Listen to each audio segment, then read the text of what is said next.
Good morning student. पिछले video में हमने भूमि और जल संसाधन के बारे में पढ़ा।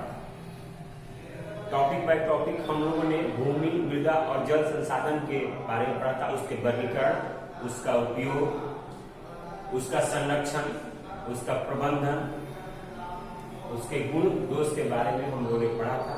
हम क्योंकि ये सारे आप लोग जानते हैं, मैंने बताया है कि ये सारे प्राकृतिक संसाधन हैं, प्रकृति द्वारा हमको दिए गए, जो हमारे लिए बहुत ही महत्वपूर्ण है। अब इस चैप्टर में आप लोगों का मैंने ऑब्जेक्टिव टाइप क्वेश्चन कराया था। अब आप लोगों को भरने वाला क्वेश्चन है, क्योंकि आप लोग नोट्स बनाइएगा। नोट्स में आप लोग सब क्वेश्चन आंसर लिखिएगा। जिस क्वेश्चन को आप लोगों को नहीं समझ में आए वो वीडियो देख के समझिएगा, या आप किताब का सहारा ले सकते हैं। तो पहला क्वेश्चन है, मृदा में जीवों के सड़े गले अवशेषों को डैश कहा जाता है। तो रिक्त स्थानों का जो है वो दूसरा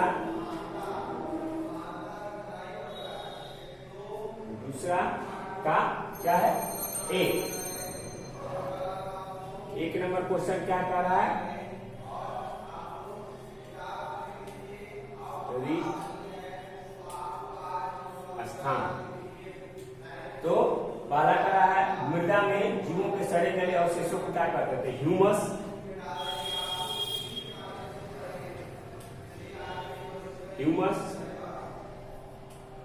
ह्यूमस कहते हैं। दूसरा है, दक्कन क्षेत्र में डैश मृदा पाई जाती है। लाल एवं पीली। दक्कन क्षेत्रों में लाल एवं पीली मिट्टी पाई जाती है। अगला क्वेश्चन है, लेटेराइट मृदा का निर्माण डैश प्रक्रिया से होता है। इसका होगा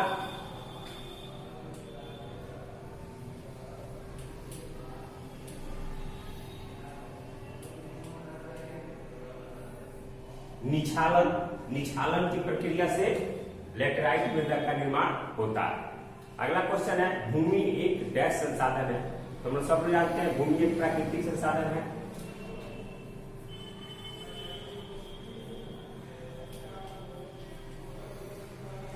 प्राकृतिक संसाधन है, प्राकृतिक हो जाएगा संसाधन। अंतिम क्वेश्चन है 5 नंबर, महासागरों में जल का डैश प्रतिशत भाग पाया जाता है। मैंने आपको बताया था कि 97% कुल जल का भाग महासागरों में पाया जाता है। देखिए 97% भाग आप लोगों को महासागरों में पाया जाता है। ये हो गया आप लोगों को भरने वाला रिक्त स्थान। अब अगला है तीसरा लघुत्तरीय क्वेश्चन, लगभग 50 शब्दों में। तो पहला क्वेश्चन है, भूमि उपयोग से आप क्या समझते हैं? बच्चों, भूमि उपयोग को मैंने बारे में बताया था। भूमि मनुष्य की जितने भी क्रियाकलाप होते हैं, जितने भी सारे काम होते हैं, वो सब भूमि पर होते हैं।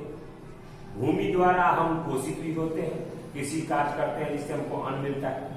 भूमि पर ही जल है, पेड़ पौधे हैं, बड़े बड़े पर्वत पठार हैं जिसपे खनिज की मात्रा, जलीय जीव पर्वत पे मिलती है, वन मिलते हैं जिनमें बहुत सारी लकड़ियां और औषधीय पौधे मिलते हैं। इसलिए ये सारे चीज भूमि पर होते हैं। उसके बाद हम सभी का विकास, मानव का विकास, सड़कों का निर्माण, एयरपोर्ट का निर्माण, रेलवे का निर्माण, बड़े बड़े भवनों का निर्माण, बड़े बड़ी कंपनियों का निर्माण, ये सारे कहाँ होते हैं? भूमि पर होते हैं। तो इसलिए भूमि का उपयोग हमारे लिए बहुत ही महत्वपूर्ण है। भूमि में गुरुत्वाकर्षण शक्ति होती है जो हमको खड़ा की रहती है। हम भूमि पर ही रहते हैं, तो भूमि हमारे लिए महत्वपूर्ण है। दूसरा क्वेश्चन है, मृदा निर्माण में सहायक कारकों का उल्लेख कीजिए। मृदा निर्माण यानी मिट्टी के निर्माण। तो मिट्टी के निर्माण में सहायक कारक क्या है? भौतिक कारक हो सकते हैं, मानवीय कारक हो सकते हैं, रासायनिक कारक हो सकते हैं, जैविक कारक हो सकते हैं। और मृदा का निर्माण आपको रासायनिक कारण या भौतिक कारण जैसे चट्टानों के टूटने फूटने से होता है, मृदा का निर्माण होता है। बहुत सारे जंगलों को, पर्वतीय जंगलों को काटकर, पर्वतों को काटकर मृदा का निर्माण किया गया है। ज्वालामुखी से भी मृदा का एक ज्वालामुखी फूटता है तो उसका जल जाता है, बाद में मिट्टी का रूप ले लेता है, होता है। चट्टानों के टूटने फूटने से, सबसे अधिक चट्टानों के टूटने फूटने से मृदा का निर्माण होता है। वो लाखों हजारों वर्ष में मृदा का निर्माण, मिट्टी का निर्माण होता है, मृदा का निर्माण। तीसरा क्वेश्चन है, भूमि उपयोग को प्रभावित करने वाले कारकों के नाम लिखिए। भूमि उपयोग को प्रभावित करने वाले बहुत सारे प्रभावित करने वाले कारक हैं। आपको बड़े बड़े सड़कों का निर्माण, बड़े बड़े रेलवे लाइन का निर्माण, बड़ी बड़ी कंपनियों का निर्माण, या आप लोग को भूमि का अलग अलग स्वरूप है, भूमि का अलग अलग स्वरूप है, जैसे कहीं पर्वत है, कहीं पठार है, कहीं मैदानी इलाका है। तो मैदानी इलाका में भूमि का उपयोग सबसे अधिक होता है, क्योंकि उस क्षेत्र में हम सबसे अधिक कृषि कार्य, जनसंख्या का वितरण पाया जाता है। लेकिन कहीं कहीं पर्वत पठार होने के कारण वहां पर भूमि का उपयोग नहीं हो पाता है। कहीं दलदली क्षेत्र है, वहां भी भूमि का उपयोग नहीं हो सकता है। तो ये भूमि के उपयोग में आने वाले कारक हैं। दूसरा है ऋतु क्षरण से क्या समझते हैं? ऋतु क्षरण होता है, ऋतु आप समझते हैं, मौसम में जो ऋतुएं आती हैं, बसंत ऋतु, शीत ऋतु, इसका क्षरण मतलब होता है इसकी कमी। ऋतु क्षरण मतलब ऋतुओं में कमी। उसमें आप लोगों को कभी कभी एक ऋतु में लेट से आती है, दूसरी ऋतु पहले चली आती है। कभी कभी ऋतुओं में परिवर्तन होता है, जलवायु के कारण ऋतुओं में परिवर्तन हो सकता है। कभी कभी ठंडी के मौसम में गर्मी हो सकती है, शीत ऋतु में दूसरा हो सकता है। तो ये में ऋतुओं में क्षरण होता है, वो हमारे वनों, मिट्टी, जलवायु के कारण ये होता है, जिससे हम ऋतुओं को क्षरण कहते हैं। अब आपको दीर्घ उत्तरीय क्वेश्चन है, तो दीर्घ उत्तरीय क्वेश्चन में भूमि उपयोग क्या है, भूमि के उपयोग, फिर वही भूमि उपयोग क्या है, भूमि उपयोग लिख सकते हैं, भूमि का क्या क्या उपयोग है, भूमि को कितने भागों में बांटा गया है, कोई दिक्कत नहीं है। मृदा निर्माण, मृदा निर्माण चट्टानों के टूटने फूटने से हजारों लाखों वर्षों में मृदा का निर्माण होता है, मिट्टी का निर्माण होता है। किताब का सहारा ले सकते हैं आप लोग, किताब से ले सकते हैं।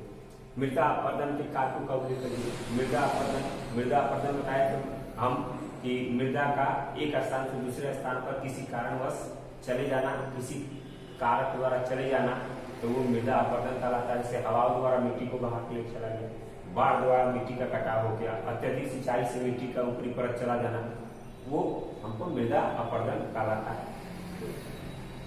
उसके बाद जल प्रदूषण के कारकों का उल्लेख करें। जल प्रदूषण आप जानते हैं, जब बड़े बड़े कंपनियों के निकले कचरे, घरों नगरों के घरों में से निकले कूड़ा कचरा जो है, तैलीय और साबुन सर्फ का खाद होता है, जो केमिकल होता है, वो नदियों में बहाया जाता है, नालों में बहाया जाता है। वो सारे और भी बहुत सारे हैं जो जल को प्रदूषित करते हैं। तो ये हमारे जल प्रदूषण हो गया। जल संकट क्या है? जल संकट जब पीने वाली जल की कमी हो जाए तो उसे हम जल संकट कहते हैं। जल संकट समझ लीजिए, जल संकट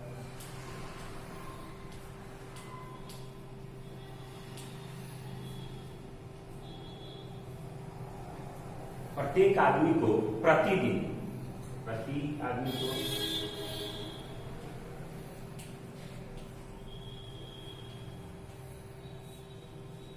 ध्यान से सुनिएगा, प्रत्येक आदमी को प्रतिदिन 1000 घन मीटर जल की आवश्यकता होती है।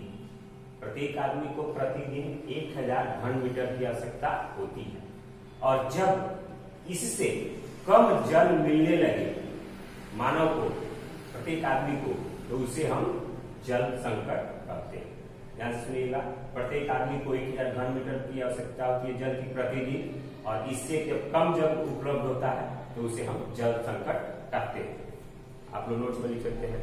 उसके बाद भारत में पाई जाने वाली मृदाओं का संक्षिप्त विवरण दीजिए। भारत में आप लोगों को मैंने बताया था, लैटेराइट मिट्टी, जलोढ़ मिट्टी, पीली मिट्टी या लाल मिट्टी या काली मिट्टी, ये सारे मिट्टी पाए जाते हैं, किताब में दिया हुआ है। आप लोग इसका वर्गीकरण ठीक से कर सकते हैं, लिख सकते हैं, इसका क्वेश्चन नोट्स बना सकते हैं और उसको आपको आगे पढ़ने के लिए भी आसानी होगी। ये आप लोगों को आगे भी पढ़ना है, 10वीं क्लास में पढ़ना है, इसलिए इसको ध्यान से पढ़ना, समझना, नोट्स रखना ये बहुत ही आवश्यक है, बहुत ही जरूरी है। इसलिए आप इसको ध्यान से पढ़ें, ध्यान से देखें। तो ये आप लोगों का हो गया चैप्टर खत्म। अब इसके बाद इकाई 1 का ख, इकाई 1 का क था, ये इकाई 1 का ख आगे आएगा। वन एवं वन्य प्राणी संसाधन, वन एवं वन्य प्राणी संसाधन। तो हम अगले वीडियो में वन एवं वन्य प्राणी संसाधन पढ़ेंगे। आप लोग उस चैप्टर को बढ़िया से पढ़ के आइएगा, समझ के आइएगा। उससे पहले इस चैप्टर का आप लोग पूरा नोट्स बना लीजिए। जो क्वेश्चन नहीं आएगा किसी से पूछ सकते हैं, मेरा वीडियो देख सकते हैं, किताब का सहारा ले सकते हैं। और अगला चैप्टर जो है वन एवं वन्य जीव प्राणी, यानी वन यानी जंगल और जंगल में रहने वाले प्राणी संसाधनों के बारे में आपको पढ़ के पूरा पढ़िएगा, समझने में आपको आसानी होगी, हमको समझाने में आसानी होगी। पढ़ के आइएगा, मैं आपको अगले वीडियो में उसके बारे में पढ़ाऊंगा, टॉपिक बाय टॉपिक में पढ़ाऊंगा, लिखाऊंगा। ये तब तक के लिए ये समाप्त, अगले वीडियो में हम मिलेंगे। धन्यवाद।